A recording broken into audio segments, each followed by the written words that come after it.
քաղաքական PR-ում երկու տեսանկյունից ենք նայում։ Ես ձեզանից մեկն եմ, բայց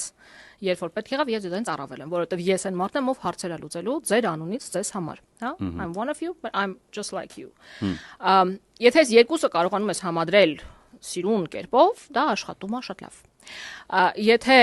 չես համադրում, ունեն մեզ կամ մեկը, օրինակ Ռոբերտ Քոչյանի արշավի դեպքում, այո, ես ձեզանից մեկն եմ չէր, ես ուժեղ մարդն եմ, գալիս եմ խնդիր լուծելու։ Ձեզ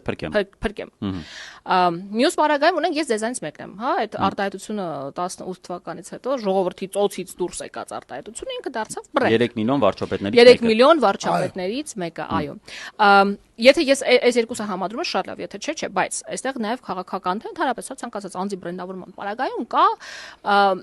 խնդիր, շատ հաճախ գործիչները, մարդիկ, բիզնեսմենները իրանք ուղղակի չեն ուզում լսել մասնագետներին։ Իրանք մտածում են, որ ես քեզանից լավ, ու մենակ քաղաքականի մասին չի խոսք։